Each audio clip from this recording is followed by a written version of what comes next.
రైతులు ఉన్నారు. మరి ఆ రైతులల్లో సగం మందికి 50% సగం మంది కన్నా రుణమాఫీ అయిందని అడుగుదాం. దీనికే ఈ గ్రామానికి, ఈ నర్మేట గ్రామానికే 300 కోట్లు దాదాపుగా రుణమాఫీ కింద రావాలి. అట్లా రైతు బంధు కింద ఎంత రావాలి?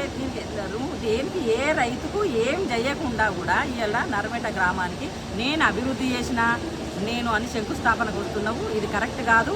ఇంకొకటి కూడా చెప్తున్నా, ఇది కాంగ్రెస్ నాయకులు వార్నింగ్ అనుకోండి, లేకపోతే ఇంకేమన్నా అనుకోండి.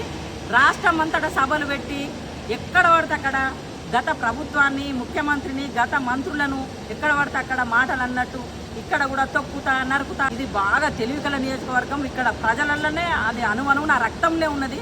ఎందుకంటే కేసీఆర్ గారు పుట్టింది సిద్దిపేట గ్రామం, సిద్దిపేటనే కాబట్టి ఇక్కడ సిద్దిపేట నుంచే ముఖ్యమంత్రి అయినరు. ఉద్యమం పుట్టిందే సిద్దిపేట కాబట్టి ఇక్కడ గౌరవం గత మంత్రివర్యులు హరీష్ రావు గారి కృషి ఎంతో ఉంది ఈ అభివృద్ధిలో, ఇక్కడ ఈ జిల్లా.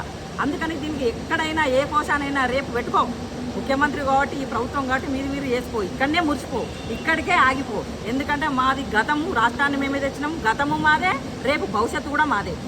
ఏమన్నా చేసుకుంటే ఈ 2 ఏళ్ళే కాబట్టి చేసుకోండి.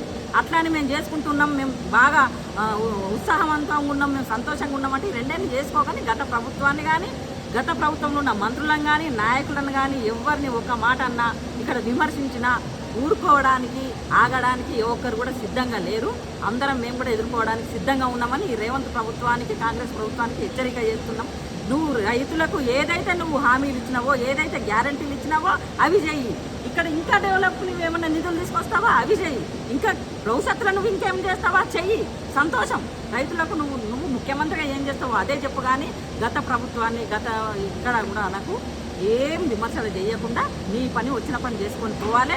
వచ్చినందుకు ఈ నర్మేట గ్రామానికి, సిద్దిపేట నియోజకవర్గానికి ఇక్కడ ఈ ఆయిల్ ఫామ్ కూడా నువ్వు ఎన్ని నిధులు ఇస్తావో చెప్పి నువ్వు ఇంకా ఏమైనా చేసేది ఉంటే చెప్పిపోవాలి తప్ప ఇక్కడ గత ప్రభుత్వాన్ని విమర్శలు చేస్తే ఎవరు ఊరుకోవాలని చెప్తున్నాం. ఖబర్దార్. జై తెలంగాణ.